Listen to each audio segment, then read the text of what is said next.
BNP সরকার হলো ইলেকশনের আগে ভারতের কাছে মেরুদণ্ড বিক্রি করে দিয়েছিল।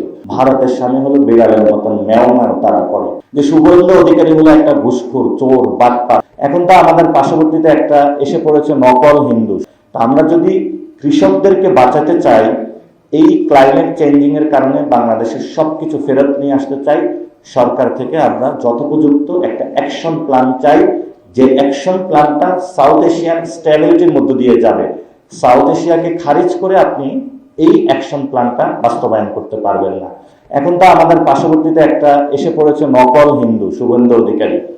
এই নকল হিন্দু এবং এই নকল বাঙালি এবং ভারত উপমহাদেশের যে রাজনীতি রয়েছে, দীর্ঘদিন সম্প্রীতির রাজনীতি, এটার জন্য হুমকি।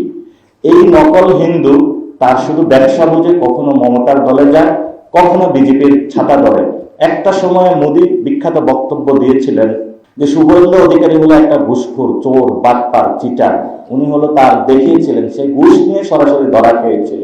আসামের যে মুখ্যমন্ত্রী হচ্ছে সেটাও একটা বাটপার টাইপের লোক, ঘুষ নিয়ে জনগণের সম্মুখে সরাসরি ধরা খেয়েছিল। তো এইসব নকল হিন্দু, নকল বাঙালি দক্ষিণ এশিয়াতে বাংলাদেশের বর্ডারে নতুন করে একটা দাঙ্গা লাগাতে চাই। আমাদের থেকে স্পষ্ট কথা, এনসিপি থেকে এবং বাংলাদেশের জনগণের পক্ষ থেকে, আমরা দক্ষিণ এশিয়াতে আর কোনো দাঙ্গা লাগতে দেব না। এবং তারা যদি উস্কানিমূলক কোনো কিছু বার্তা দেয়, সরকারের কাছে আমাদের আবেদন থাকবে, সরকার যাতে তার সেই অতীত রাজনীতি চিন্তা করে। যেই কারণে লং মার্চ দিয়েছিলেন, সেই আমাদের ইলিয়াস আলীকে গুম করে দেওয়া হয়েছিল। সরকারের যারা সংসদ সদস্য আছেন এবং বিএনপির যারা রয়েছেন, তারা ইলিয়াস আলীর কাহিনী মনে করে এখন লং মার্চেরও চিন্তা করে না, ভারতের সামনে হলো বিড়ালের মতন ম্যাও ম্যাও তারা করে। এটা সবচেয়ে আমাদের বড় ক্রাইসিসটা হলো, যখনই বাংলাদেশে কোনো ইলেকশন হয়, ইলেকশনের আগে একটা নেগোসিয়েশন হয়। সেই নেগোসিয়েশনের সাথে ভারতের সামনে গিয়ে হলো সবাই হলো নিজের হলো মেরুদণ্ডটা বিক্রি করে আসে। এই বিএনপি সরকার হলো ইলেকশনের আগে ভারতের কাছে মেরুদণ্ড বিক্রি করে দিয়েছিল। ফলত যখন আমাদের এই দক্ষিণ এশিয়াতে এত এত বড়গুলো ঘটনা ঘটছে, তারা ভারতের সামনে এবং দিল্লির সামনে কোনো কড়া বার্তা দিতে অক্ষম হচ্ছে। এই অক্ষমতার জায়গা যদি তারা দেয়, তাহলে আমরা তাদেরকে বলবো তারা আসলে জাতীয়তাবাদী পলিটিক্সের আড়ালে ভুয়া জাতীয়তাবাদী। তারা কোন জাতীয়তাবাদী ব্যক্তি এই ধরনের রাজনীতি কখনো মেনে নিতে পারে না।